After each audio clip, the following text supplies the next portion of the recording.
تمہارا دماغ تو ٹھیک ہے، میں خواہ میں تم سے کیوں نکاح کروں گا؟ مراد نے حیرت سے کہا۔ تم ہی تو کہہ رہے ہو کہ میری وجہ سے تم کسی مصیبت میں پڑ سکتے ہو، تمہاری بدنامی ہو سکتی ہے، تو تمہیں اس بدنامی سے بچانے کے لیے ہی کہہ رہی ہوں کہ ایک نکاح نامہ ہمارے پاس ہوگا تو کسی کو کوئی اعتراض نہیں ہوگا۔ تم کہہ دینا یہ میری بیوی ہے، بس پھر اس کے بعد میں جتنے دن چاہوں یہاں رہ سکتی ہوں، اور پھر کچھ نہ کچھ مسئلہ میرا حل ہو جائے گا۔ اب تم مجھ سے یہ امید نہ رکھو کہ 3 دن میں اتنا بڑا بندوبست کر دوں گی کہ میں الگ رہ سکوں اور حویلی والوں کی پہنچ سے بھی بچ سکوں۔ میزاب نے کہا اور اٹھ کھڑی ہوئی۔ وہ اب کچن کی طرف آئی تھی جہاں وہ چائے بنانے کے ارادے سے آئی تھی۔ میں چائے بنا رہی ہوں، پیو گے؟ میزاب نے رخ موڑ کے اس کی طرف دیکھا اور پوچھا۔ تم سارا دن چائے پیتی رہتی ہو، میں غریب بندہ ہوں، پتہ نہیں کس طرح سے گزارا کر رہا ہوں۔ 1 کلو دودھ کا میں 2 یا 3 دن تک چلاتا تھا، اور تم ایک دن میں 2 سے 3 کلو دودھ کی چائے بنا لیتی ہو۔ میں اتنا سب کچھ افورڈ نہیں کر سکتا، یہ تمہاری حویلی نہیں ہے، یہ میرا چھوٹا سا فلیٹ ہے۔ مراد نے سارے لحاظ بالائے طاق رکھتے ہوئے کہا، کتنے بدتمیز انسان ہو تم، کسی مہمان سے کوئی اس طرح سے بات کرتا ہے۔ اب تم یہاں بیٹھ کے میرے نوالے گنو گے؟ میزاب کو دکھ ہوا تھا۔ تمہیں برا لگتا ہے تو لگے، سچ یہ ہے کہ میں غریب لڑکا ہوں۔ مراد نے کہا، میں نے تم سے تمہاری غربت کی داستان نہیں پوچھی، تم سے پوچھا ہے کہ چائے پیو گے یا نہیں۔ میزاب کو غصہ آ گیا۔ پیوں گا، لیکن ایک شرط پر، اگر تم مجھے ساری زندگی کے لیے چائے پلانے پہ تیار ہو جاؤ۔ پتہ نہیں کیوں مراد کو شرارت سوجی تھی۔ یہ کیا بات ہوئی؟ میزاب نے پوچھا۔ نکاح کی بات تم نے کی ہے نا، اس لیے کہہ رہا ہوں کہ وقتی نکاح کرنے سے بہتر ہے کہ ہمیشہ کے لیے میری بیوی بن جاؤ۔ مراد نے جان بوجھ کے اسے چڑھانا چاہا، وہ اسے تنگ کر رہا تھا، اپنی مسکراہٹ دبا کے رکھی ہوئی تھی۔ وہ میزاب کا ری ایکشن دیکھنا چاہتا تھا۔ وہ اچھے طریقے سے جانتا تھا کہ میزاب کبھی نہیں مانے گی، اور وہ یہ بھی جانتا تھا کہ وہ مذاق کر رہا ہے۔ آئیڈیا تو اچھا ہے، واقعی در در بھٹکنے سے تو اچھا ہے کہ میں تم جیسے شریف شخص کی بیوی بن جاؤں۔ غریب ہو تو کیا ہوا، شریف تو ہو نا، اور پیسہ کمانے میں کون سی دیر لگتی ہے۔ میزاب ایک دم سے سنجیدہ ہو گئی تو مراد نے حیرت سے اس کی طرف دیکھا۔ میں مذاق کر رہا تھا، مراد نے صفائی پیش کی، لیکن میں مذاق نہیں کر رہی، مجھے واقعی میں تمہاری بات بہت اچھی لگی ہے۔ اب یہاں سے نکل کے میں کہاں جاؤں گی؟ نہ ہی تو میں اتنی شتر بے مہار پھرتی تھی کہ مجھے زمانے کا کچھ پتہ ہو، بس ہمت کر کے یہ قدم اٹھایا تھا، وہ بھی مجبوری میں۔ لیکن اگر تمہارا ساتھ مل جائے تو میں واقعی راضی ہوں۔ میزاب چائے بنا کے اس کے پاس آ کر بیٹھ گئی، ایک چائے کا کپ اسے پکڑایا اور دوسرا خود پینے لگی۔ اتنا بڑا فیصلہ تم اتنی جلدی کیسے کر سکتی ہو؟ مراد اس کی بات پہ حیران ہوا تھا۔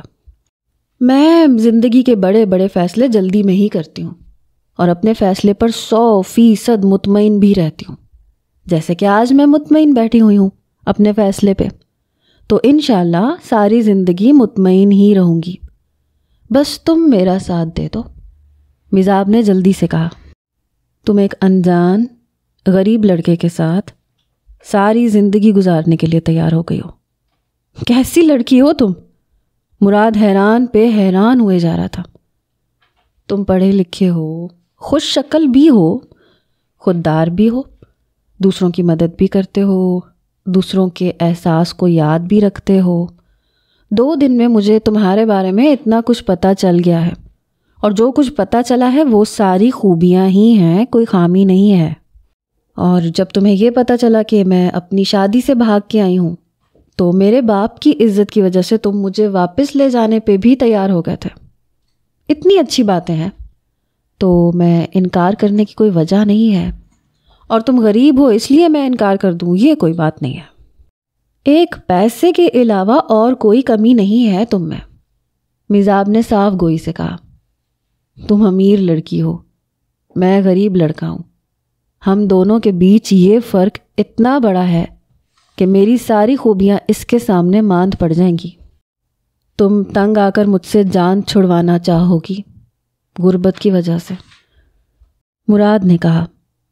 وہ حیران تھا کہ اتنی خوبصورت لڑکی، اتنی اچھی لڑکی اسے خود شادی کی آفر کر رہی ہے، لیکن اسے یہ رشتہ بے جوڑ رشتہ لگ رہا تھا۔ میں تمہیں بتا چکی ہوں فیصلہ میرا مسئلہ نہیں ہے، تم جلدی سے فیصلہ کرو بس، میزاب نے کہا۔ مجھے سوچنے کے لیے وقت چاہیے، مراد بولا۔ 5 منٹ کا وقت ہے تمہارے پاس، جلدی سے سوچ لو، میزاب نے سختی سے کہا۔ 5 منٹ؟ مراد نے حیرت سے کہا۔ 2 منٹ تم ضائع کر چکے ہو، اب تمہارے پاس صرف 3 منٹ ہے، میزاب نے اس کی آنکھوں میں دیکھ کے کہا۔ مراد اب جواب سوچ رہا تھا۔ میں اتنا بڑا فیصلہ 3 منٹ میں نہیں لے سکتا، میں تمہاری طرح جلد باز نہیں ہوں، مجھے بہت کچھ سوچنا پڑے گا، مراد نے مزید 2 منٹ ضائع کرتے ہوئے کہا۔ باقی 1 منٹ ہے تمہارے پاس، میزاب بولی۔ تم ہر وقت جلدی میں کیوں رہتی ہو؟ ہر کوئی تمہاری طرح نہیں سوچتا، ہر کوئی تمہاری طرح نہیں ہوتا، ہر انسان دوسرے سے الگ ہوتا ہے، تم مجھے اپنی طرح نہیں بنا سکتی ہو، مجھے بہت سارے پہلو دیکھنے پڑیں گے۔ اگر میں نے تم سے شادی کر لی تو پھر مجھے تمہارے والد کو بھی بھگتنا ہوگا، یقیناً وہ ہمیں تلاش کرتے پھر رہے ہوں گے اور وہ ہم تک پہنچ جائیں گے، اور پھر میرا مقدر ہمیشہ کے لیے یا تو جیل ہوگی یا پھر قبر۔ تم تو ان کی بیٹی ہو، تمہیں تو شاید وہ معاف کر بھی دیں، لیکن میرے ساتھ جو ہوگا وہ، مراد نے صاف الفاظ میں کہا۔ تو یہ کہو نا تم ایک ڈرپوک لڑکے ہو جو ڈر رہے ہو، میزاب کو اس کی بات بری لگی تھی۔ میرے سامنے کتابی باتیں نہ کرو، میں انسان ہوں، مجھے اپنی جان پیاری ہے، میرے ماں باپ ہیں، بہن بھائی ہیں، میں ان کا واحد کفیل ہوں، میں یہاں سے پیسے کما کے ان کو بھیجتا ہوں تو ان کا وہاں گزارا ہوتا ہے، میں صرف ایک لڑکی کے لیے اتنا بڑا خطرہ نہیں مول لے سکتا کہ سب کو ڈبو کے خود پار ہو جاؤں۔ یہ صرف پار والا معاملہ نہیں ہے، آر یا پار والا معاملہ ہے۔ نہ ہی تو میں تمہاری طرح باتوں میں آ جاتا ہوں، جس طرح کہ تم اپنی خالہ کی سنائی ہوئی کہانی میں ایک دم یقین کر بیٹھی ہو، مراد نے جتاتے ہوئے کہا۔ خالہ نے مجھے ثبوت دکھائے ہیں، ایک دم یقین نہیں کیا میں نے، میزاب نے تیزی سے کہا۔ خیر وہ تمہارا ذاتی معاملہ ہے، میں اس میں دخل اندازی نہیں کروں گا، لیکن میں تم سے شادی نہیں کر سکتا۔ ہاں میں تمہاری مدد ہر ممکن طریقے سے کر سکتا ہوں، لیکن زیادہ دیر تک میں تمہیں اس طرح سے رکھ بھی نہیں سکتا اپنے پاس، مراد نے فیصلہ سناتے ہوئے کہا۔ تو وہ ایک جھٹکے سے کھڑی ہوئی اور باہر کی طرف جانے لگی۔ کہاں جا رہی ہو؟ مراد نے دیکھا وہ اپنا چھوٹا سا بیگ اٹھا رہی ہے تو سوال کیا۔ اگر تم زندگی بھر کے لیے میرا ساتھ نہیں دے سکتے، میرے محرم نہیں بن سکتے، تو پھر یہاں رہنے کا کوئی فائدہ نہیں ہے۔ تم نے جتنی میری مدد کی ہے میں تمہارا شکریہ ادا کرتی ہوں، اور شکریہ کے علاوہ میرے پاس کچھ بھی نہیں ہے جو میں ادا کر سکوں اس وقت۔ اب میں کیا کرتی ہوں، کہاں جاتی ہوں، تمہیں اس سے کوئی سروکار نہیں ہونا چاہیے۔ میزاب دل برداشتہ ہو گئی تھی، وہ جانے لگی تو مراد ایک دم سے اٹھا اور اس کا ہاتھ پکڑ لیا۔ میں تمہیں اس طرح نہیں چھوڑ سکتا، تم میری ذمہ داری ہو، جب تک تمہیں کسی محفوظ مقام تک نہیں پہنچا دیتا، مراد نے کہا۔ میری طرف سے تم بھاڑ میں جاؤ اور تمہارے اصول بھی، میں جا رہی ہوں، میزاب کہہ کے رکی نہیں، تیزی سے باہر چلی گئی۔ مراد نے اس کا پیچھا نہیں کیا تھا، وہ کھڑا کھڑا سوچتا رہا۔ مراد کافی دیر تک پریشان وہیں پہ بیٹھا رہا، لیکن اس کے پیچھے نہیں گیا تھا، کیونکہ وہ جانتا تھا کہ یہ جگہ اس کے لیے انجان ہے اور اس کے پاس پیسے بھی نہیں ہیں، وہ کہیں نہیں جائے گی، وہ ضرور واپس آئے گی۔ لیکن جب کافی گھنٹے گزر گئے تو مراد کی پریشانی میں اضافہ ہوا۔ جب وہ واپس نہیں آئی تو مراد کو ہی فلیٹ سے نیچے اترنا پڑا۔ وہ نیچے آیا تو دیکھا کہ میزاب نیچے بینچ پہ بیٹھی ہوئی ہے اور سردی کی وجہ سے کانپ رہی ہے۔ اس نے مراد کو اپنی طرف آتے دیکھا تو پھر منہ دوسری طرف پھیر لیا۔ مجھے تو لگا تھا تم بہت دور جا چکی ہوگی. دعویٰ تو اسی طرح سے کر کے گئی تھی جیسے کبھی واپس نہیں آؤ گی. لیکن تم تو یہیں پہ بیٹھی ہوئی ہو. مراد نے اپنی مسکراہٹ دباتے ہوئے کہا. میں جہاں بھی جاؤں تمہیں اس سے کوئی مطلب نہیں ہونا چاہیے. میں نے ایک بات تمہارے سامنے رکھی تھی, تم نے میری بات نہیں مانی. اب تمہارا مجھ سے کوئی لنک نہیں ہے.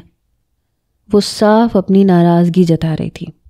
مراد سمجھ گیا تھا کہ وہ ناراض ہو گئی ہے. ٹھیک ہے, اگر تم چاہتی ہو کہ میں تم سے شادی کروں اور تمہارا باپ مجھے زندہ درگور کر دے یا مجھے جیل میں بھیج دے تو پھر ٹھیک ہے, میں تم سے شادی کے لیے تیار ہوں. پھر میرے گھر والے جائیں بھاڑ میں, میری زندگی جائے بھاڑ میں, میرا کریئر ہو جائے برباد, برسوں کی ہوئی محنت جو میرے ماں باپ نے مجھ پہ کی ہے وہ بھی برباد ہو جائے. بس تم آباد رہو, تم خوش رہو, ٹھیک ہے. مراد نے اس بار جذباتی حملہ کرتے ہوئے کہا تو وہ فوراً سے کھڑی ہو گئی. چلو پھر ابھی چلتے ہیں مسجد, نکاح کرتے ہیں. مزاب نے بچوں کی طرح کہا تو مراد حیران ہو گیا. مراد کی باتوں کا اس پہ کوئی اثر نہیں ہوا تھا. تمہارا دماغ تو ٹھیک ہے, رات کے 11 بج رہے ہیں, سردیوں کی راتیں ہیں, اس وقت تو امام مسجد بھی سو گئے ہوں گے. مراد کو غصہ ہی آ گیا تھا. چلو ٹھیک ہے, پھر صبح کر لیں گے نکاح, بس تم اب اپنی بات پہ قائم رہنا. مزاب کہتے ہوئے اٹھی اور تیزی سے سیڑھیاں چڑھ کے اوپر کی طرف جانے لگی. مراد حیرت سے اسے دیکھتا رہ گیا. وہ جب سے مزاب کو لے کے یہاں آیا تھا اپنے دوست کے فلیٹ میں جا کے سو جایا کرتا تھا, لیکن اب تو دیر ہو گئی تھی. اس کو لگا تھا کہ مزاب واپس نہیں آئے گی تو وہ دوست کے پاس نہیں گیا تھا. اب تو دوست بھی سو گیا ہوگا اور اس کے گھر والے بھی سو رہے ہوں گے. اسے مناسب نہیں لگا کہ وہاں جائے, اس لیے وہ اپنے فلیٹ میں آ گیا. تم یہاں کیوں آئے ہو؟ تم تو باہر جا کے سوتے ہو نا, مزاب نے اسے دیکھ کے کہا. تمہاری وجہ سے بہت دیر ہو گئی تھی. میں جس دوست کے پاس سونے کے لیے جاتا تھا آج وہ سو چکا ہوگا اور مجھے اچھا نہیں لگتا میں اس کی نیند خراب کروں, اس لیے میں یہاں آ گیا. مراد نے 2 ٹوک بات کہی جبکہ مزاب کو اس بات پہ غصہ آ گیا تھا. کیا مطلب؟ تم کہنا کیا چاہ رہے ہو؟ اب تم یہاں پہ اس فلیٹ میں سو گئے؟ اس نے روانی سے پوچھا. ظاہر سی بات ہے اب مجھے یہیں سونا پڑے گا. تم جا کے اندر سو جاؤ, میں یہیں پہ سو جاؤں گا. یہ کہہ کے وہ نیچے ہی چادر بچھا کے سونے لگا. اسی لیے تو میں نے تم سے کہا تھا کہ مجھ سے نکاح کر لو. اگر اس وقت میں تمہارے نکاح میں ہوتی تو تم یہاں پہ سوتے اچھے لگتے. جبکہ اس وقت اس کا دماغ کافی خراب ہو چکا تھا. اس نے جھنجھلا کے کہا, تمہارے باپ نے تمہاری اتنی حفاظت میں رکھا ہوا تھا, تمہیں کیا ضرورت تھی وہاں سے بھاگ کے آنے کی, اور یہاں پہ آ کے تم میرے سر پہ بیٹھ گئی ہو. مجھے صبح آفس بھی جانا ہے, میری نئی جاب ہے, میں نہیں چاہتا کہ میری یہ جاب تمہاری وجہ سے چلی جائے. یہ کہتے ہوئے اس نے چادر زمین پہ بچھائی اور اسی پہ سونے لگا. یہ جانے بغیر کہ مزاب کا اگلا ری ایکشن کیا ہوگا. وہ غصے سے اٹھی, کہنے لگی بات تو یہ ہے کہ تمہیں مجھ سے واقعی میں نکاح نہیں کرنا, اور اگر تمہیں مجھے یہاں پہ پناہ نہیں دینی اور میرا ساتھ نہیں دینا تو تم جاؤ بھاڑ میں جا رہی ہوں. ایک بار پھر سے اس نے اپنا بیگ اٹھایا اور باہر کی طرف چل دی. اس نے اسے روکنے کی بہت کوشش کی, پیچھے سے آوازیں دیتا رہا, لیکن وہ نہیں آئی. مراد بھی بے پرواہی سے چادر پہ لیٹ گیا. اسے لگ رہا تھا کہ ابھی بھی وہ نیچے کسی بینچ پہ بیٹھی ہوگی, لیکن جب رات کے 1 بجے تک وہ واپس نہ آئی تو وہ اٹھ کے نیچے آ گیا. نیچے بینچ پہ کوئی بھی موجود نہ تھا. اس نے ارد گرد تمام جگہوں پہ متلاشی نگاہوں سے دیکھا, لیکن وہ یہاں پہ موجود نہیں تھی. اس نے اس ساری بلڈنگ کو چھان مارا, لیکن وہ موجود نہیں تھی. وہ اپنے اسی دوست کے فلیٹ پہ پہنچا جس کے پاس جا کے وہ سویا کرتا تھا. اس کے دوست کی اور اس کی نئی جاب تھی. وہ دونوں یہاں پہ جاب کرنے کے لیے آئے ہوئے تھے, اور آتے ساتھ ہی اس پر یہ آفت آ پہنچی. اس نے اپنے دوست کے فلیٹ پہ جا کے دروازہ بجانا شروع کر دیا. کچھ ہی دیر بعد آدھا سویا آدھا جاگا اس کا دوست عقیل دروازے پہ موجود تھا, اور اسے اپنے سامنے دیکھ کر پوری آنکھیں کھول کے کہنے لگا, کیا ہوا بھائی, ابھی تک سویا نہیں تو؟ تو اس نے اسے سائڈ پہ ہٹایا، اس کی قمیض اٹھا کر اسے دی اور کہا کہ یہ پہن اور خدا کے لیے میرے ساتھ چل۔ اس کی بات سن کے عقیل کافی پریشان ہو گیا، پوچھنے لگا کیا مطلب، کہاں جانا ہے؟ اور اس وقت اسے کچھ سمجھ نہیں آ رہی تھی۔ تبھی وہ کہنے لگا ارے یار، وہی لڑکی جسے میں اپنے ساتھ لایا ہوں، اس سے میری تھوڑی سی انبن ہو گئی تھی اور وہ یہاں سے چلی گئی ہے۔ اب مجھے نہیں پتا وہ کہاں گئی ہے رات کے اس پہر، اور اکیلی لڑکی کا باہر جانا ٹھیک تو نہیں ہوتا نا۔ وہ چاہتی ہے میں اس سے نکاح کر لوں، اور میں نے اس بات پہ اسے انکار کیا اور وہ چلی گئی۔ پتہ نہیں اب میں کیا کروں۔ اس کی بات سن کر عقیل نے قمیض پہنی اور ایک بار پھر سے اس کی طرف دیکھا۔ کہنے لگا پاگل، تم نے رات کے وقت اسے کیوں جانے دیا؟ تم جانتے بھی ہو باہر کی دنیا کتنی خطرناک ہے، اور وہ اکیلی لڑکی ہے۔ صبح ہوتے اسے بھیج دینا تھا۔ صبح ہونے تک وہ انتظار کہاں کر رہی تھی؟ وہ اتنی تیز ہے، اتنی جلد باز ہے کہ کیا بتاؤں تمہیں۔ وہ اپنا سر پکڑ کے بیٹھ گیا تھا، جبکہ عقیل اس کے کندھے پہ ہاتھ رکھ کے کہنے لگا اچھا میری بات سنو، اس نے تم سے اگر نکاح کرنے کی خواہش کر ہی دی ہے تو تم بھی اس سے نکاح کر لیتے۔ تمہاری بھی جوان بہنیں ہیں، کسی لڑکی کا یوں رات کے وقت باہر جانا ٹھیک نہیں ہوتا، اور نہیں تو تم یہ سوچ لو کہ وہ بھی کسی کی بہن ہے، کسی کی بیٹی ہے۔ عقیل کی بات سن کے مراد نے سر اٹھا کے اس کی طرف دیکھا۔ یہی سوچ کے تو ابھی جا رہا ہوں کہ جا کے اسے ڈھونڈوں، چل رہے ہو میرے ساتھ یا نہیں؟ مراد نے دو ٹوک بات کہی تو عقیل اپنی بائک کی چابی لیے اس کے ساتھ چل پڑا۔ وہ دونوں ساری رات سڑکوں پہ ادھر ادھر دیکھتے رہے، لیکن میزاب انہیں کہیں بھی نہ ملی۔ اس کی پریشانی میں مزید اضافہ ہو گیا تھا، کہیں وہ کسی برے انسان کے ہاتھ تو نہیں لگ گئی۔ اس بات کا ذہن میں آنا تھا کہ وہ جھنجھلا اٹھا تھا۔ پھر کہنے لگا نہیں ایسا کچھ نہیں ہوا ہوگا۔ جب ساری رات کی کھوج اور تلاش کے بعد بھی میزاب انہیں نہ ملی تو عقیل کہنے لگا دیکھو مراد، میری بات سنو، تم کسی پولیس اسٹیشن میں اس کی رپورٹ کیوں نہیں کروا دیتے گمشدگی کی؟ جبکہ اس کی بات سن کے مراد کہنے لگا ارے پاگل ہو گئے ہو، تاکہ میں وہاں جا کے پولیس اسٹیشن میں اس کی گمشدگی کی رپورٹ لکھواؤں اور وہاں سے سیدھی افواہ آ جائے اس کے باپ کے پاس، اور اس کا باپ میرا سارا گھر پکڑ لے۔ واہ بھائی واہ، کتنے اچھے دوست ہو، کتنا اچھا مشورہ دے رہے ہو۔ عقیل کی بات پہ اس نے تنزیہ یہ بات کہی تھی، جبکہ عقیل کی مسکراہٹ نکل گئی۔ کچھ دیر بعد صبح کا سورج طلوع ہونے لگا اور صبح کے 7 بج گئے۔ 8 بجے تک انہیں آفس میں جا کے حاضری دینی ہوتی تھی۔ اس کی نوکری کو ابھی کچھ دن ہی ہوئے تھے۔ وہ نہیں چاہتا تھا کہ اس کی نوکری چلی جائے، اسی لیے ان دونوں نے آفس جانے کا فیصلہ کیا۔ شام کے 5 بجے تک وہ دونوں آفس میں کام کرتے رہے، لیکن آفس میں کام کرنے کے باوجود بھی مراد کے ذہن سے میزاب نکل نہیں پا رہی تھی۔ نہ جانے وہ کہاں ہوگی، کس حال میں ہوگی، اس نقطے کے علاوہ اس کی سوچ کہیں بھی نہیں گھومتی تھی۔ حماد اور ثانیہ پیکنگ کرنے میں مصروف تھے۔ حماد نے اب مکمل طور پہ فیصلہ کر لیا تھا، وہ ہمیشہ کے لیے امریکہ شفٹ ہو رہا تھا، اپنی بیوی کو بھی ساتھ لے کے جا رہا تھا۔ ثانیہ تو ہواؤں میں اڑ رہی تھی، جبکہ حماد کی امی اس بات سے بہت پریشان تھی۔ انہوں نے اسے بہت روکنا چاہا لیکن وہ نہیں رک رہا تھا۔ جب حماد نے اپنی امی کی بات نہ مانی تو اس کی ماں نے فیصلہ کیا کہ اب وہ میزاب کے ابو سے بات کریں گی۔ اس نے میزاب کے پاپا سے بات کی، انہیں کہا کہ وہ حماد کو باہر جانے سے روکیں، لیکن وہ کسی کی بھی بات میں نہیں آ رہا تھا۔ بالآخر اس نے اپنی پیکنگ مکمل کی اور ثانیہ کو ساتھ لیے ایئرپورٹ کی جانب نکل پڑا۔ وہ دونوں آفس سے تھکے ہارے آ رہے تھے۔ وہ عقیل کی بائک پر اس کے پیچھے بیٹھا تھا۔ آج ان دونوں نے فیصلہ کیا تھا کہ وہ اس شہر کے تمام گلی کوچوں میں اسے ڈھونڈنے کی کوشش کریں گے۔ وہ دونوں شام کے 5 بجے سے لے کر رات کے 9 بجے تک اسے ڈھونڈتے رہے، لیکن میزاب کا کہیں نام و نشان نہیں تھا۔ نہ اسے ملنا تھا اور نہ وہ ملی، اور اپنے کیے پہ اب بے حد وہ شرمندہ ہو رہا تھا۔ عقیل اسے سنبھالے ہوئے تھا، لیکن پھر بھی مراد کو کسی طور سکون نہیں آ رہا تھا۔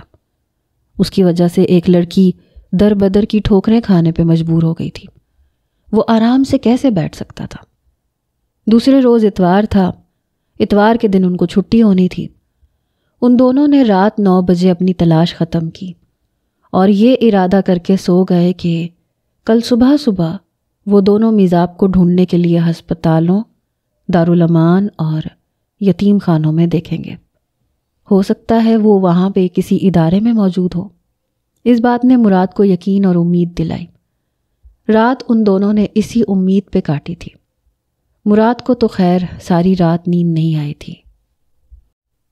خدا کے لیے مجھے چھوڑ دو، خدا کے لیے مجھے گھر جانے دو، میں نے آپ لوگوں کا کیا بگاڑا ہے؟ اور آپ لوگ ہو کون؟ مجھے یہاں کیوں لے کے آئے ہو؟ یہ کون سی جگہ ہے؟ میزاب نے اپنے سامنے بیٹھی عورت نما مرد سے پوچھا تھا جو اسے اغوا کر کے لے کے آیا تھا۔ وہ اس کے سامنے ہاتھ جوڑے بیٹھی تھی۔ اس کی ہچکیاں بند گئی تھیں۔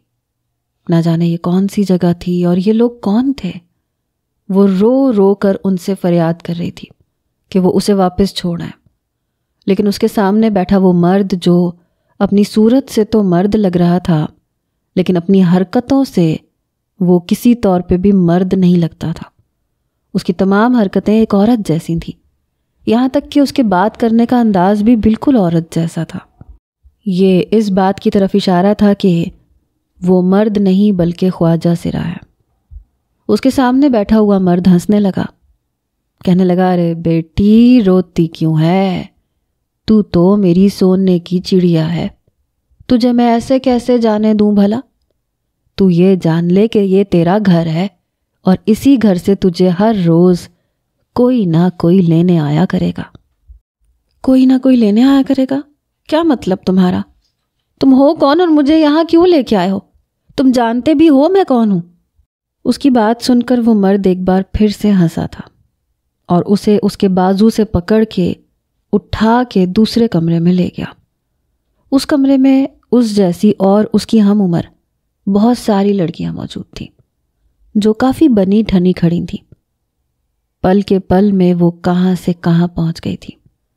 اب اسے جلد بازی میں کیا گیا وہ فیصلہ جو اس نے مراد کے گھر سے نکل جانے کا کیا تھا وہ غلط لگ رہا تھا۔ اب وہ اس فیصلے پہ پچھتا رہی تھی۔ وہ سوچ رہی تھی کہ کاش میں اس وقت مراد کے گھر سے نہ بھاگتی تو آج میرے ساتھ یہ نہ ہو رہا ہوتا۔ یہاں کے لوگوں کا رہن سہن دیکھ کے اسے لگنے لگا تھا کہ یہ کوئی عام جگہ نہیں ہے، یہ ایک کوٹھا ہے اور یہاں پہ تمام طوائفیں موجود ہیں، یعنی یہاں پہ اسے طوائف بنا کے لایا گیا تھا۔ اس کے یہ سب دیکھ کے آنکھوں سے آنسو بہنے لگے۔ اسے ان لڑکیوں کے سامنے ایک کرسی پہ بٹھا دیا گیا۔ وہ کہنے لگا، نازو اور چھنو اسے تیار کر دو، کچھ دیر تک باہر مہمان آنے والے ہیں، اسے باہر آنا ہے۔ وہ عورت نما مرد یہ کہتا ہوا باہر چلا گیا جبکہ وہ ان لڑکیوں کے سامنے ہاتھ باندھنے لگی۔ خدا کے لیے مجھے یہاں سے نکالنے میں میری مدد کرو، میں ایسی بالکل بھی نہیں ہوں، یہ لوگ غلط فہمی میں مجھے اٹھا کے لائے ہیں، خدا کے لیے مجھ پہ رحم کرو، مجھے جانے دو۔ وہ ان کے سامنے ہاتھ جوڑ کے روتے ہوئے کہنے لگی جبکہ ان میں سے ایک عورت اس کے ہاتھ سے پکڑ کے اسے اٹھانے لگی۔ کہنے لگی، دیکھو لڑکی، لگتا ہے تم نئی آئی ہو، تمہیں یہاں کی چیزوں کا نہیں پتہ۔ اس حویلی کی دیواریں اتنی اونچی ہیں کہ یہاں پہ کوئی پرندہ بھی پر نہیں مار سکتا۔ ایک دفعہ جو یہاں آ گیا وہ واپس کبھی نہیں جاتا، نہ زندہ اور نہ مردہ۔ جس نے یہاں آنا ہے اس نے اپنی ساری کشتیاں جلا کے آنا ہے۔ ہم بھی اپنی ساری کشتیاں جلا کے یہاں آ چکی ہیں اور تمہیں بھی اپنی ساری کشتیاں جلانی ہوں گی۔ تمہیں اپنی ساری زندگی کو بھولنا ہوگا۔ خاموشی سے تیار ہو جاؤ ورنہ یہاں پہ لوگ کھالیں بھی کھچوا لیتے ہیں۔ اس لڑکی کی یہ بات سن کے اس کا دل لرز گیا تھا۔ یہ اس سے کیا ہو گیا تھا؟ اب اسے اپنے گھر سے بھاگنے پہ بھی شرمندگی ہو رہی تھی۔ اس لڑکی نے اسے تیار کر دیا اور کچھ دیر بعد اسے باہر لے جایا گیا۔ باہر کافی سارے مرد بیٹھے ہوئے تھے، یوں لگ رہا تھا جیسے کافی اثر و رسوخ والے انسان ہو۔ میزاب کی حسین شخصیت دیکھ کے سب لوگ ایک سے بڑھ کے ایک بولی لگانے لگے۔ ہر مرد دوسرے سے زیادہ بولی لگاتا تاکہ میزاب اس کے حصے میں آ جائے۔ ان میں سے ایک شخص نے 50 لاکھ لگائے تھے۔ اس بولی کے بعد ابھی تک کوئی نہیں اٹھا تھا۔ سارے میں خاموشی چھا گئی۔ میزاب کی آنکھوں سے آنسو بہہ رہے تھے۔ وہ دونوں ایک ہسپتال میں پہنچے تھے۔ اس ہسپتال میں انہوں نے ہر جگہ پہ چیک کر لیا تھا، کہیں بھی میزاب نامی کوئی لڑکی انہیں دکھائی نہیں دے رہی تھی۔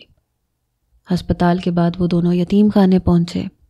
یتیم خانے کی بھی انتظامیہ موجود تھی، یہاں پہ بھی کوئی موجود نہ تھا۔ دارالامان میں بھی میزاب نام کی کوئی لڑکی موجود نہ تھی۔ جب ان ساری جگہوں پہ دیکھنے کے بعد بھی میزاب کا کوئی پتہ نہ چل سکا تو مراد اپنا سر پکڑ کے بیٹھ گیا۔ انجانے میں اس سے کیا ہو گیا تھا، وہ لڑکی کہاں چلی گئی تھی، اسے کچھ پتہ نہیں تھا، اور اب وہ چاہتا تھا کہ میزاب جلدی سے اسے مل جائے تاکہ وہ محفوظ رہے۔ سارے دن کی محنت مشقت کے باوجود بھی انہیں کہیں بھی میزاب کا کوئی پتہ نہ چل سکا۔ شام کے وقت وہ دونوں تھکے ہارے واپس جانے کی سوچ رہے تھے۔ وہ دونوں بائک پر اپنے فلیٹ کی طرف جا رہے تھے جب ایک گاڑی کے بالکل وسط میں جا کے ان کی بائک لگی۔ اس گاڑی کا مالک بہت غصہ کرنے لگا۔ گاڑی پہ ڈینٹ پڑ چکا تھا۔ یہ گاڑی بہت مہنگی تھی اور اس کا مالک بہت غصے والا تھا۔ وہ آ کے ان دونوں کے پاس کھڑا ہو گیا، کہنے لگا اب اس کا خرچہ کون برداشت کرے گا؟ شرم نہیں آتی تم لوگوں کو؟ اپنے کانوں میں ہینڈ فری ڈال کے اندھا دھن موٹر سائیکل چلا رہے ہو، ابھی یہاں پہ جانی مالی نقصان بھی ہو جاتا۔ عقیل اس شخص سے الجھنے میں مصروف تھا، جبکہ مراد کو گاڑی میں پیچھے کی طرف بیٹھا ہوا کوئی ہیولا سا دکھائی دیا۔ وہ اس ہیولے کو سمجھنے کی کوشش کر رہا تھا۔ یہ کون تھا؟ بس ذرا سی پرچھائی نظر آئی تھی۔ کچھ دیر بعد جب وہ چہرہ واضح ہوا تو مراد کے پیروں تلے سے زمین نکل گئی تھی۔ حماد امریکہ جا چکا تھا اپنی بیوی کو لے کر، اور یہاں پر اس کی ماں الگ پریشان ہو رہی تھی۔ اسے اب اپنی زندگی اپنی بیوی کے ساتھ جینی تھی، اور وہ اپنی زندگی میں بے حد خوش تھا۔ وہ اب پاکستان نہیں آنا چاہتا تھا، نہ ہی وہ اب کبھی میزاب کا چیپٹر کھولنا چاہتا تھا۔ اگر وہ یہاں رہتا تو ہر چیز میں اسے میزاب کا عکس دکھائی دیتا رہتا، اور یہ اسے قبول نہ تھا۔ اس کی ماں پیچھے سے رو رو کے ہلکان ہوئے جا رہی تھی۔ اس نے یہ تو نہیں چاہا تھا، پھر ایسا کیسے ہو گیا تھا؟ اسے بھی یہ سمجھ میں آ گئی تھی کہ لالچ کتنی بری بلا ہوتی ہے۔ اس نے جائیداد کا لالچ کیا تھا، اور جائیداد کے لالچ میں وہ اپنا بیٹا کھو بیٹھی تھی۔ 50 لاکھ سے آگے بولی نہیں لگی تھی۔ وہ شخص اسے خرید کر اپنی گاڑی میں بٹھا کر لے جا رہا تھا۔ اس نے فاتحانہ انداز میں اپنے ساتھ بیٹھے تمام عمرہ کو دیکھا تھا۔ سب لوگ یوں لگ رہا تھا جیسے اس پہ رشک کر رہے ہوں۔ وہ کل رات کی آئی ہوئی لڑکی ہی آج کی آج بک کر اپنے مالکوں کے ساتھ جا رہی تھی۔ اس نے اس شخص کے سامنے بھی ہاتھ جوڑے، بہت منتیں کی کہ وہ اسے چھوڑ دے، لیکن وہ اسے نہیں چھوڑ سکتا تھا۔ وہ اس پہ 50 لاکھ خرچ کر کے اسے لے آیا تھا، تو بھلا وہ اسے کیسے چھوڑ دیتا؟ وہ اسے اپنی روزی کا ذریعہ بنانا چاہتا تھا۔ وہ ایک عیاش انسان تھا۔ اس نے اسے اپنی گاڑی میں ڈالا اور گاڑی اپنی منزل مقصود پر گامزن ہو گئی۔ کچھ ہی دور جا کے گاڑی کسی چیز سے ٹکرائی تھی۔ گاڑی وہیں رک گئی۔ گاڑی کا ڈرائیور باہر نکل کے باہر کے لوگوں سے بحث کرنے لگا۔ وہ ابھی بھی اپنے ساتھ بیٹھے اس مرد سے ہاتھ جوڑ کے منتیں کر رہی تھی کہ خدا کے لیے مجھے چھوڑ دیں، مجھے جانے دیں، میرے گھر والے میرا انتظار کر رہے ہوں گے۔ وہ اپنی دھن میں باتیں کیے جا رہی تھی، لیکن وہ اسے نہیں چھوڑ سکتا تھا۔ وہ اس پر اتنی موٹی رقم خرچ کر کے لایا تھا۔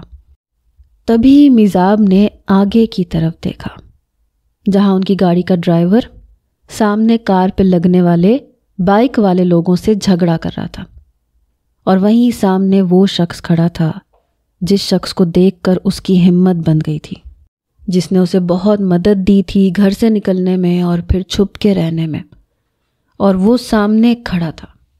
سامنے مراد کو دیکھ کر اس کی ہمت بندھی۔ اس نے ہمت کر کے مراد کو آواز لگائی، مراد، مراد، میں میزاب، خدا کے لیے مجھے ان لوگوں سے بچاؤ، میری آواز سنو مراد۔ اسے لگا تھا کہ مراد اس کی آواز نہیں سن رہا، لیکن کچھ دیر بعد مراد کی نظر بھی اس پہ پڑ چکی تھی۔ اس نے مراد کو ہاتھ کے اشارے سے اپنی طرف متوجہ کیا۔ مراد بھی اس کی طرف متوجہ ہو گیا۔ اس نے جلدی سے آگے بڑھ کے دیکھنا چاہا تو اسے سمجھ میں آیا کہ اس آدمی نے میزاب کو پکڑا ہوا ہے اور اس کے دونوں ہاتھ بندھے ہوئے تھے۔ وہ سمجھ چکا تھا کہ وہ اغوا ہو چکی ہے۔ اس نے جلدی سے اپنا موبائل نکالا اور پولیس کو کال کر دی۔ اس نے شک بھی نہیں ہونے دیا کہ وہ پولیس کو کال کر رہا ہے۔ اس گاڑی کا ڈرائیور عقیل کے ساتھ الجھنے میں مصروف تھا اور اندر ایک اور آدمی میزاب کو سنبھالے ہوئے تھا۔ موقع اچھا تھا۔ اس نے عقیل کو روکنے کی کوشش نہیں کی۔ پولیس کے آنے تک ان لوگوں کو الجھا کے رکھنا بہت ضروری تھا۔ وہ مراد مراد کر رہی تھی جبکہ مراد اس کی طرف توجہ نہیں دے رہا تھا۔ مراد جانتا تھا کہ اگر اس نے اس کی طرف دیکھ لیا تو یہ بھی ہو سکتا ہے کہ وہ لوگ سب کچھ چھوڑ چھاڑ کے یہاں سے چلے جائیں یا پھر مراد کو اور میزاب کو گولی مار دیں۔ وہ لوگ شکل سے ہی گنڈے لگ رہے تھے۔ کچھ دیر بعد پولیس سائرن کی آواز سنائی دی۔ پولیس کی آواز سن کے گاڑی کا ڈرائیور جلدی سے گاڑی کی طرف بھاگا، لیکن پولیس ان تک پہنچ چکی تھی۔ مراد نے جلدی سے گاڑی کا دروازہ کھولا اور میزاب کو باہر نکال لیا، جبکہ دوسری طرف سے دروازہ کھول کے اس شخص کو پکڑ لیا گیا جو میزاب کو پکڑے ہوئے تھا۔ میزاب جلدی سے مراد کے پیچھے آئی۔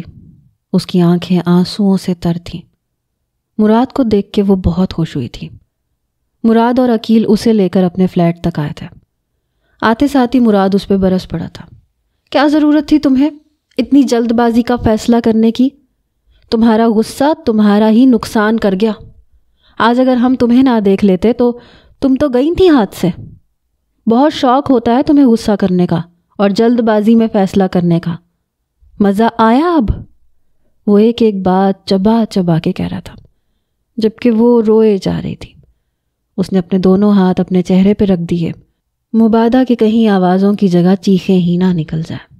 اس کے آنسوؤں میں مزید روانی آ رہی تھی۔ وہ پہلے ہی اس بات پر سخت پشیمان تھی کہ وہ گھر سے کیوں بھاگی، اور اگر گھر سے بھاگ بھی گئی تھی تو پھر وہ مراد سے جان چھڑا کر کیوں بھاگی۔ وہ رات کو گھر سے یوں اس طرح سے اس پہر اسے نہیں نکلنا چاہیے تھا۔ مراد کا غصہ کم ہونے میں نہیں آ رہا تھا۔ عقیل نے جب مراد کو میزاب پہ برستے دیکھا تو اسے ٹھنڈا کرنے کے لیے پانی لے کے آیا۔ کہنے لگا بس خاموش ہو جاؤ مراد، اس کی بات تو سن لو، اس کے ساتھ ہوا کیا تھا، نہ جانے وہ کن کن مظالم کو جھیل کے آ رہی ہے۔ اب اگر تم اس پہ غصہ کرو گے تو اس پہ کیا گزرے گی۔ اس نے دوسرا گلاس میزاب کی طرف بڑھا دیا۔ پوچھنے لگا بتاؤ میزاب کیا ہوا تھا تمہارے ساتھ۔ عقیل کی بات سن کر مراد بھی اب میزاب کی طرف بڑھایا تھا اور اس کی بات کی طرف متوجہ ہو گیا تھا۔ میزاب نے باری باری دونوں کے چہروں کو دیکھا اور پھر سر جھکا کے کہنے لگی، اس کی آواز ابھی بھی بھر آئی ہوئی تھی، میں جب غصے میں اس فلیٹ سے نیچے گئی تو مجھے بہت غصہ آیا ہوا تھا۔ میں نے ارادہ کر لیا تھا کہ اب میں کبھی بھی یہاں کا رخ نہیں کروں گی، لیکن سب کچھ الٹ ہو گیا تھا۔ مجھے لگا تھا کہ مراد میرے پیچھے آئے گا، لیکن مراد نہیں آیا اور میں اسی امید کے سہارے بلڈنگ سے باہر آ گئی۔ ابھی کچھ ہی قدم چلی تھی کہ ایک گاڑی آئی اور اس میں ایک مرد تھا۔ وہ مرد کم اور عورت زیادہ لگتا تھا۔ اس کی شکل مردوں جیسی تھی لیکن اس کی حرکتیں عورتوں جیسی تھیں۔ وہ ایک کوٹھے کا مالک تھا۔ اس نے گاڑی سے نکل کر ادھر ادھر دیکھا، مجھ سے کہا کہ میں تمہیں تمہارے گھر تک چھوڑ دیتا ہوں۔ میں نے اسے انکار کیا، آگے کی طرف چل دی۔ اس نے مجھ سے 2-3 بار اصرار کیا کہ وہ مجھے گھر چھوڑ دے گا، لیکن جب میں نے اس کی بات نہیں مانی تو اس نے زبردستی مجھے اپنی گاڑی میں بٹھایا اور مجھے اغوا کر کے اپنے گھر لے گیا۔ اس نے مجھے پکارا اور نہ جانے کیا کیا۔ میں فوراً بے ہوش ہو گئی اور جب میں ہوش میں آئی تو میں اس کے گھر میں تھی۔ پہلے تو اس نے مجھے ایک اکیلے کمرے میں بند رکھا، لیکن پھر اس نے مجھے وہاں سے نکال کے دوسری لڑکیوں کے کمرے میں بھیجا اور وہاں اس نے مجھے تیار کرنے کا حکم دیا۔ یہاں آ کے مجھے پتہ چلا کہ یہ تو کوٹھا تھا اور وہ ہر لڑکی کو یوں ہی بے سہارا دیکھ کے اغوا کرتا تھا اور ان کو طوائف بنا دیتا تھا۔ جس کی بولی اچھی لگتی تھی وہ اسے بیچ دیتا تھا اور باقیوں سے روزانہ کی بنیاد پہ مجرا کرواتا تھا۔ میں نئی تھی اس لیے میری بولی لگنے لگی۔ میں خوبصورت بھی بہت تھی، میری خوبصورتی کے حساب سے میری بولی لگنی شروع ہو گئی تھی۔ 1,00,000 سے بولی چلی تھی اور 50 تک آ کے ختم ہو گئی تھی۔ جب 50 لاکھ تک آئی تو تمام عمرہ خاموش ہو گئے اور یہ میرا نیا مالک مجھے اب اپنے گھر لے کے جا رہا تھا۔ میں ان لوگوں سے بار بار معافیاں مانگ رہی تھی۔ میں واقعی اپنے دل میں بہت شرمندہ تھی۔ اگر میں اپنے باپ کے گھر سے بھاگ بھی گئی تھی تو کیا ہوا تھا، میں یہاں سے تو نہ بھاگتی۔ میں جان گئی ہوں کہ باہر کی دنیا کس قدر خطرناک ہے۔ میں تو باہر کی دنیا میں صرف تم تک ہی محدود سمجھتی تھی۔ مجھے لگتا تھا کہ دنیا میں تمام لوگ تمہارے جیسے ہیں مراد، لیکن یہاں پہ کوئی بھی تمہارے جیسا نہیں تھا۔ مجھے معاف کر دو۔ اس کی یہ بات سن کے مراد نے اپنا سر جھکا لیا۔ اگر یہ مرد اسے نہ خریدتا اور مراد اس تک نہ پہنچتا تو شاید وہ ہمیشہ کے لیے طوائف بن جاتی۔ اسے خود سے شرمندگی ہونے لگی تھی۔ کچھ دیر بعد مراد کہنے لگا، میزاب، میں تم سے شادی کرنے کے لیے تیار ہوں، میں تم سے نکاح کرنے کے لیے تیار ہوں۔ مجھے معاف کر دینا، اس رات میں بہت جذباتی ہو گیا تھا۔ میں بھی اپنے گھر والوں کا سوچتا ہوں، ایک طرف تم ہو، ایک طرف میرا سارا خاندان ہے، میرے ابو بیمار ہیں، میری امی بوڑھی ہو چکی ہیں اور میری 2 جوان بہنیں ہیں، ان سب کا میں واحد کفیل ہوں۔ اب تم ہی بتاؤ، اگر میں نے تم سے شادی کر لی اور تمہارے باپ اور اس کے بندے مجھ تک پہنچ گئے، تمہیں تو وہ کچھ نہیں کہیں گے، لیکن میرا خاندان تو برباد ہو جائے گا نا۔ اس کی بات سن کر میزاب نے اپنا سر اٹھا کر اسے دیکھا تھا۔ کچھ لمحے اسے دیکھنے کے بعد کہنے لگی، میں جانتی ہوں تم اپنے خاندان کے واحد کفیل ہو، اور میں یہ بھی جانتی ہوں کہ اگر تم پہ خطرہ آیا تو تمہارا سارا خاندان برباد ہو جائے گا۔ اسی لیے میں نے فیصلہ کیا ہے کہ میں تم سے شادی نہیں کروں گی۔ تم مجھے گھر پہنچا دو، اور سب سے اہم بات یہ کہ تم یہ جان چکے ہو کہ میں کوٹھے سے رہ کے آئی ہوں، میں طوائفوں کے ساتھ رہ کے آئی ہوں، پھر بھی تم مجھے اپنانا چاہتے ہو۔ کیا تم پھر بھی مجھ سے نکاح کرنا چاہتے ہو؟ اس نے بے یقینی سے اس کی طرف دیکھا تھا اور سوال کیا تھا۔ اس کی وجہ سے وہ اس مشکل میں پھنسی تھی اور وہ اس بات پہ بہت شرمندہ تھا۔ اس نے بھی سر اٹھا کے اس کی طرف دیکھا۔ کہنے لگا، مجھے فرق نہیں پڑتا، میں جانتا ہوں تم ایک اچھی لڑکی ہو، اور یہ سب کچھ تم نے کوئی جان بوجھ کے تو نہیں کیا تھا، تمہارے ساتھ حادثہ ہوا تھا، اور میرے لیے یہ سب کچھ معنی نہیں رکھتا، تم کہاں سے ہو کر آئی ہو یا کہاں سے نہیں، تم حال میں کیسی ہو، مجھے بس ایسے ہی چاہیے ہو، میں مزید تمہیں نقصان میں نہیں ڈال سکتا۔ مراد کی یہ بات سن کر میزاب کافی دیر خاموشی سے اسے دیکھتی رہی، پھر اس کے بعد اس نے اپنے آنسو صاف کیے۔ کہنے لگی، میں تمہیں مشکل میں نہیں ڈال سکتی مراد، بس تم مجھے میرے گھر چھوڑ دو۔ مراد نے اس کی بات سن کے حیرت سے اسے دیکھا تھا، تو وہ کہنے لگی، ہاں میں ٹھیک کہہ رہی ہوں، تم مجھے میرے گھر چھوڑ دو۔ میں اپنا گھر چھوڑ کے بہت پچھتا رہی ہوں، میں کافی تم پہ بوجھ بن چکی ہوں، اب مزید تم پہ بوجھ نہیں بننا چاہتی۔ میں اپنی چچی کا اور ان کے بیٹے کی عزت کا جو جنازہ نکالنا چاہتی تھی وہ تو نکل ہی چکا ہے۔ اب میں گھر جاؤں گی، اپنے باپ سے معافی مانگوں گی، اور پھر سب کچھ پہلے جیسا ہو جائے گا۔ مجھے یقین ہے میرا باپ مجھے معاف کر دے گا، میں انہیں حقیقت سے آگاہ کر دوں گی۔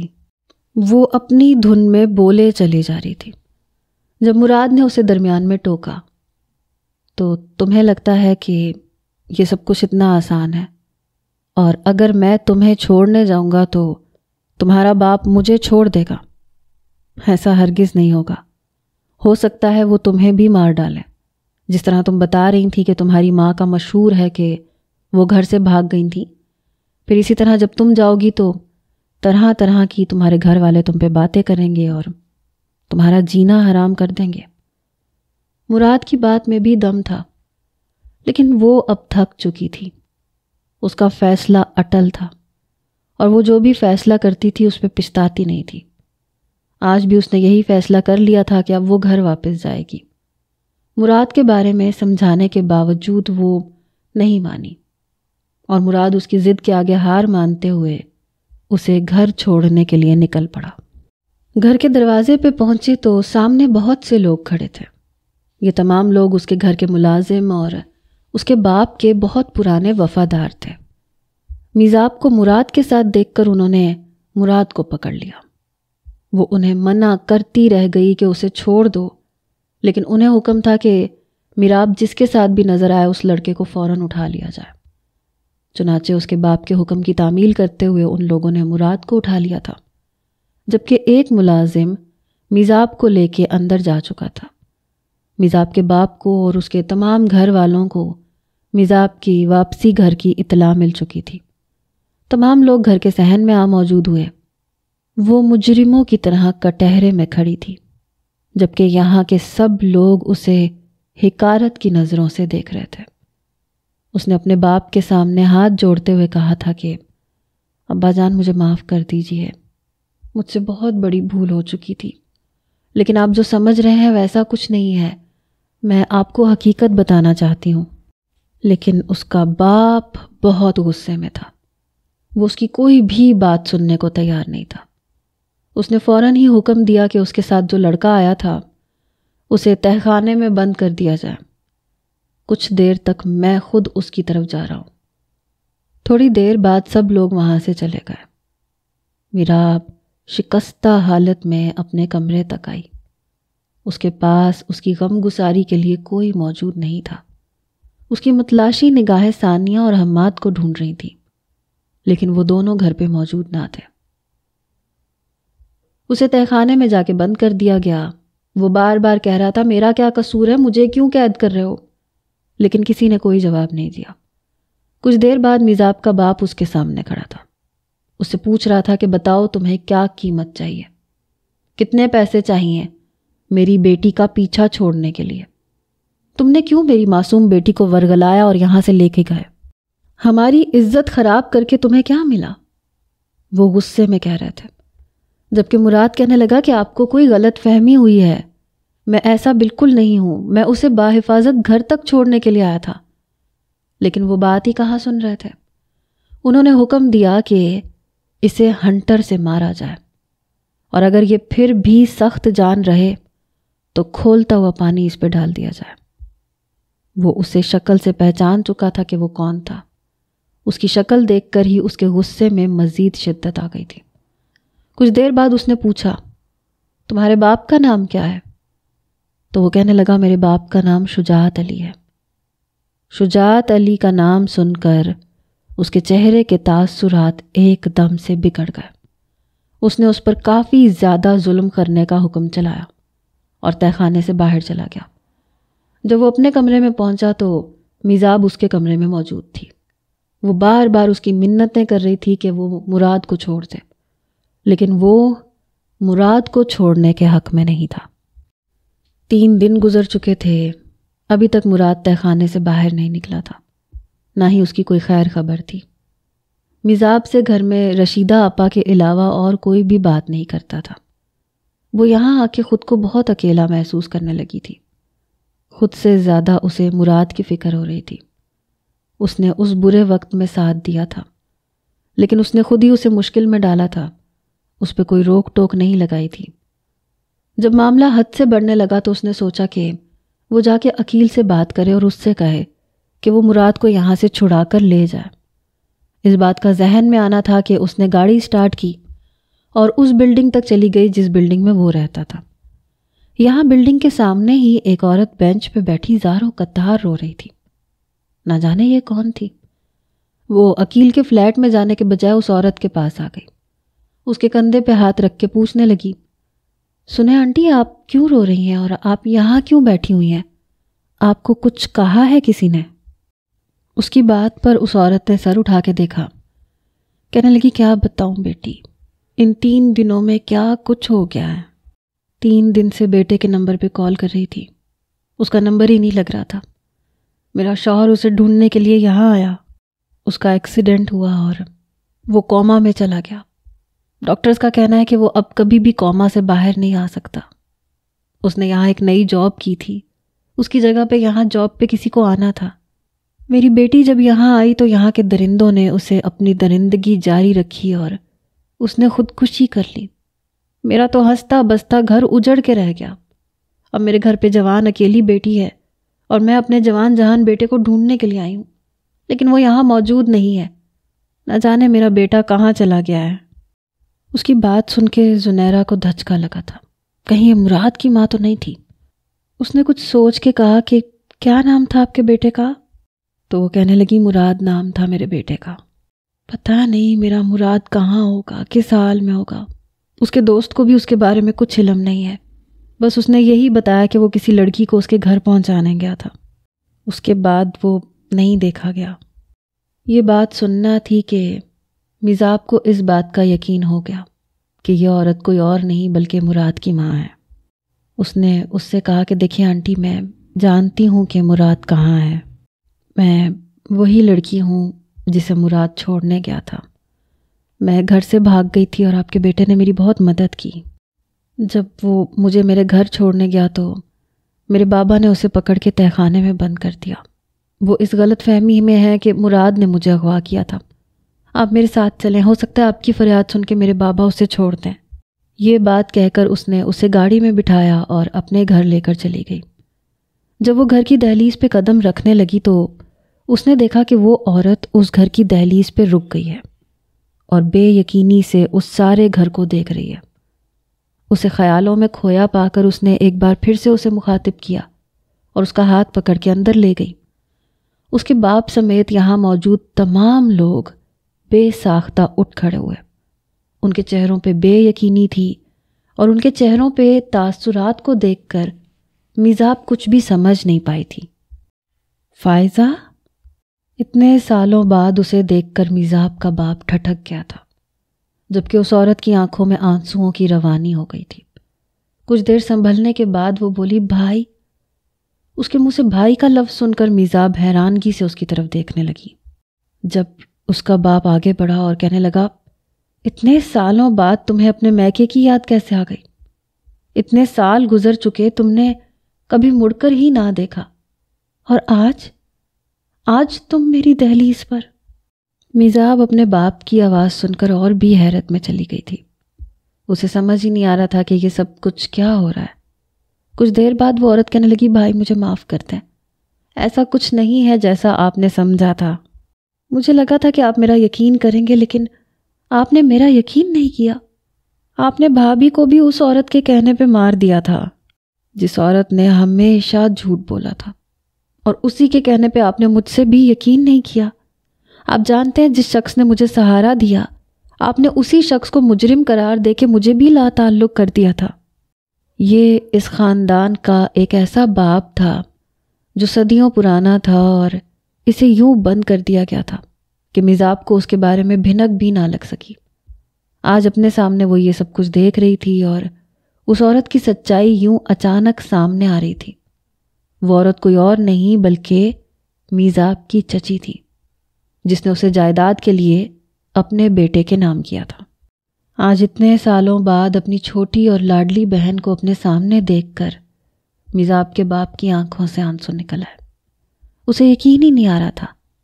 یہ سچ تھا کہ کافی عرصہ پہلے وہ اسی بہن کو اپنے گھر سے نکال چکا تھا، لیکن خون نے ایک دم سے جوش مارا اور اس کی آنکھوں سے آنسو نکل آئے، جبکہ اس کی یہ بات سن کے میزاب کی چچی آگے بڑھی، کہنے لگی فائزہ یہ کیا کہہ رہی ہو تم، اور تمہاری ہمت کیسے ہوئی گھر واپس آنے کی؟ تمہیں جب گھر سے نکال دیا گیا تھا اور بے دخل کر دیا گیا تھا تو تم پھر واپس کیوں آئی ہو؟ میزاب کی سمجھ سے یہ سب کچھ باہر تھا۔ اسے کچھ سمجھ نہیں آ رہی تھی کہ یہ سب کچھ کیا ہو رہا ہے، جبکہ فائزہ نے میزاب کی چچی کو ایک جھٹکے سے دور پھینکا، کہنے لگی تمہاری وجہ سے میں بے گھر ہو گئی تھی، تم نے مجھے در در کی ٹھوکریں کھانے پہ مجبور کر دیا تھا۔ آج میں تمہارا پول کھول کے رہوں گی، لیکن سب سے پہلے میں جو کام کرنے آئی ہوں میں وہ کام بتاتی ہوں۔ بھائی میرا بیٹا اس وقت آپ لوگوں کی قید میں ہے۔ میرا بیٹا ویسا بالکل بھی نہیں ہے جیسا آپ سمجھ رہے ہیں۔ آپ ایک بار پھر مجھے سزا دے رہے ہیں۔ ایک آپ نے مجھے اس وقت سزا دی تھی جب میں حق پہ ہوتے ہوئے بھی آپ کو حق پہ نہیں لگ رہی تھی، اور ایک سزا اب مجھے دے رہے ہیں جب آپ میرے بے گناہ بیٹے کو یوں سزا دیے چلے جا رہے ہیں، اور اس وجہ سے میرا شوہر کوما میں چلا گیا ہے، میری بیٹی بھی اس دنیا سے چلی گئی ہے، میں در در کی ٹھوکریں کھانے پہ مجبور ہو گئی ہوں، خدا کے لیے میرے بیٹے کو چھوڑ دو۔ اس کی یہ بات سننی تھی کہ مزاب کے باپ نے ایک دم سے اپنا لہجہ بدل لیا اور کہنے لگا، تم جانتی ہو تمہارا بیٹا ہماری عزت خراب کرنے کے در پہ تھا، وہ ہماری بیٹی کو یہاں سے بھگا کے لے کے گیا تھا، اور تم چاہتی ہو کہ میں تمہارے بیٹے کو یوں ہی چھوڑ دوں؟ تب مزاب آگے بڑھی، کہنے لگی، بابا یہ آنٹی بالکل سچ کہہ رہی ہے، اس میں مراد کا کوئی قصور نہیں ہے، مراد نے تو مجھے سہارا دیا تھا، مجھے میری خالہ جان نے چچی جان کے بارے میں سارا کچھ بتا دیا تھا، یہی وجہ تھی کہ میں ان کی عزت کو داؤ پہ لگانے کے لیے، ان کی عزت کو تار تار کرنے کے لیے گھر سے نکلی تھی۔ انہوں نے امی کے بارے میں آپ سے غلط سلط باتیں کہی تھیں اور آپ کے ہاتھوں سے انہیں مروا دیا تھا، اور پھر آپ کا عورتوں پہ سے ایسا یقین اٹھا کہ آپ نے دوبارہ کبھی کسی عورت پہ یقین ہی نہ کیا۔ میں ایسا نہیں چاہتی تھی کہ لوگ مجھ پہ بھی میری ماں جیسی باتیں کریں، لیکن یہ حقیقت تھی اور مجھے یہ حقیقت آپ لوگوں کے سامنے لانی تھی، اس لیے مجھے یہ قدم اٹھانا پڑا۔ مراد نے تو صرف میرا ساتھ دیا تھا اور مجھے ایک محفوظ مقام پہ رکھا تھا۔ میں نے جب اس سے نکاح کی بات کی تو اس نے مجھے صاف انکار کر دیا تھا۔ میں تو اس کے فلیٹ سے نکل کے باہر آئی اور مجھے خواجہ سرا اٹھا کے اپنے کوٹھے پہ لے گیا تھا۔ وہاں مجھے طوائف بنا کے مجھے بولی لگائی گئی، اور پھر اس کے بعد مجھے وہاں سے بچانے والا بھی کوئی اور نہیں بلکہ مراد ہی تھا۔ آپ یہ کیسے کہہ سکتے ہیں کہ آپ کی عزت کو خراب کرنے والا وہ ہے؟ وہ ایسا بالکل بھی نہیں ہے، بلکہ وہ تو اپنے خاندان کا واحد کفیل ہے۔ اور آپ لوگ مجھے یہ بتائیں کہ یہ آنٹی کون ہے؟ آپ لوگوں کا اتنا پرانا رشتہ کیسے ہے؟ آخر کار مزاب نے اپنی ساری بات کہہ کر اپنی حیرانگی بھی وہیں رکھ دی تھی، اسے سمجھ نہیں آ رہا تھا۔ کچھ دیر سوچنے کے بعد اس کا باپ کہنے لگا، مجھے معاف کر دو فائزہ، لیکن اس وقت مجھے جو صحیح لگا میں نے وہی کیا تھا، تم نے بھی تو اپنی صفائی میں کچھ نہیں کہا تھا۔ اتنا کہتے ہوئے انہوں نے مزاب کی چچی کی طرف دیکھا جو سر جھکائے کھڑی تھی۔ ان کا پول کھل چکا تھا، اس کا بیٹا بھی اسے چھوڑ کے جا چکا تھا، اور اب اس کی باری تھی اس گھر کو چھوڑ کے جانے کی۔ مزاب کے باپ نے اپنی بہن کے سر پہ ہاتھ رکھا، اسے اپنے قریب کیا۔ مدتوں بعد بچھڑے بہن بھائی ایک بار پھر مل چکے تھے۔ حویلی کے تمام نفوس نم آنکھیں لیے کھڑے تھے، اور اس حویلی کے تمام در و دیوار ان دو نفسوں کو ایک بار پھر سے ملتے ہوئے دیکھ کر مسکرا رہے تھے۔ کچھ دیر بعد مزاب کے ابو نے مراد کو تہہ خانے سے نکلوایا، اور پھر ان دونوں کو اسی گھر میں ایک مکمل طور پر خاندان کی عزت دے کر اس گھر میں رہنے کا مشورہ دیا گیا۔ اس حویلی کے سبھی لوگ بہت خوش تھے سوائے مزاب کی چچی کے۔ وہ شرمندہ اپنے کمرے میں تھی۔ مراد نہیں جانتا تھا کہ انجانے میں اسے مزاب سے محبت ہو گئی ہے۔ اس نے کچھ روز بعد ہی اپنی یہ خواہش مزاب کے ابو اور اپنی امی کے سامنے رکھ دی تھی، اور اس کی خواہش پر خوش ہوتے ہوئے مزاب کے باپ نے ان دونوں کو باہم رشتے میں باندھنے کا سوچ لیا تھا۔ 2-3 دن بعد ان دونوں کی منگنی کی تقریب رکھی گئی۔ مزاب کو بھی مراد اچھا لگنے لگا تھا۔ ان دونوں کی جوڑی اللہ تعالیٰ نے آسمانوں پہ بنا رکھی تھی، اور سچ ہی کہتے ہیں خدا جو جوڑیاں بناتا ہے وہ آسمانوں پر بناتا ہے، وہ بے نیاز ہے، اور جن لوگوں کو ایک دوسرے کے نصیب میں لکھ دیتا ہے وہ چاہے دنیا کے کسی کونے میں بھی ہوں، مقرر وقت پر ایک دوسرے سے مل ہی جاتے ہیں، جس طرح آج مزاب اور مراد مل چکے تھے۔ مراد کی زندگی اتنی جلدی رنگینیوں سے بھر گئی، اسے یقین ہی نہیں آ رہا تھا۔ مزاب بھی اپنی قسمت پر بہت خوش تھی۔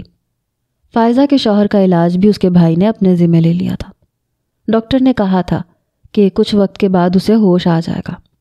اسے سرکاری ہسپتال سے ایک بہت بڑے ہسپتال میں منتقل کر دیا گیا تھا، جہاں پاکستان کے اور غیر ملکی تجربے کار ڈاکٹر اس کا علاج کر رہے تھے۔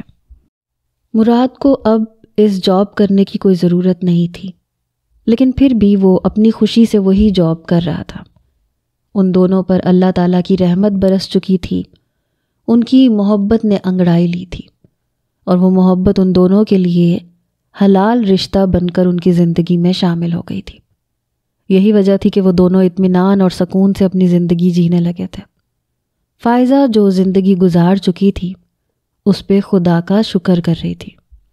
برسوں سے ٹوٹا یہ خاندان آج مکمل ہو چکا تھا اور حویلی کے تمام نفوس خدا کے حضور شکر گزار تھے۔